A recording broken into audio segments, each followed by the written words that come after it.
Njengoba liqhubeka ke lolu dwendwe ake sicoshe bukhoma umdidiyelo omkhulu wezindaba zethu uVusizwe Langa olokhu ecoshela okwenzakalayo le kwaMpungose kusukela izolo. Vusizwe, ngathi ligeze ngencokazi lapho eMandaba. Ngempela Thabile ligeze ngencokazi likhipha umkhovetsheni. Ngiyacabanga ke ukuthi imkhuleko kaKhuzani yayizolo simbonile egqoke iphinifa ethi uyakhuleka uyalipheka izulu ukuthi libe lihle namhlanje lingadikibalisa umndeni abangani ihlobo kulolu suku olukhulu kangaka. Njengoba ubona nje emva kwami uyaqhubeka impela udwendwe liyaqhubeka siumbonile umgqumshelo kaMankoti noMkhwenyana.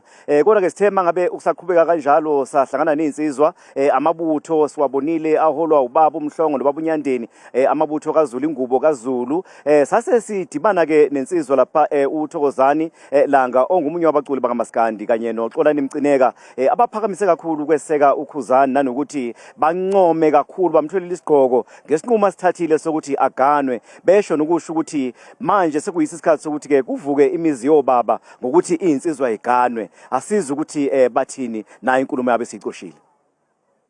Ngokwazi kwami nangokukhuliswa ukuganwa kwensizwa kuwumsebenzi wezinye insizwa. Sifikileke njengoba usibona namabutho sizokweseka insizwa njengoba iganwa ukaMathenjwa uMgabadeli. Sithi ke khula Khuzani kuhle lokho kwenzile wakhulisa noma wakha umuzi wavusa indlu yoyihlo omkhulu ngokufaka umakoti ekhaya ngoba ngishendulo Sothole mangabe uficwa na isikhathi sokuhamba emhlabeni ungaganiwe wawufakwa ihleza ngemuva ngoba wawuletha umkhokha omubi phakathi kwegceke.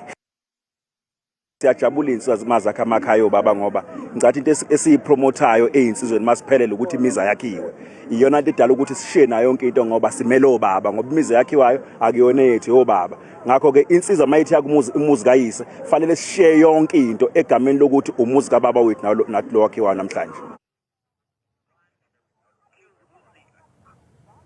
Yebo ke Thabile kunjalo nje ikho ke lokhu okuqhubekayo lapha esigcawini okuyinkinga enkulu kakhulu ke Thabile ukuthi isigcawu siphansi esigodini manje asikwazi ukuxhumana kahle nababukeli bethu kodwa sithe masenyukela phezulu egqumeni sathi cha asikwazi asiqinisekise ukuthi ababukeli bethu sibathulela bukhoma sibacoshele bukhoma okwenzekayo njengamanje udwendwe liyaqhubeka silindele ke iphoyisa lenkosi bese libuza imibuzo kubona ke abashadi ukuthi uyabuza umthetho ukuthi ngabe uyamthanda na. Angibuyisela intambo kuwena Thabile studio.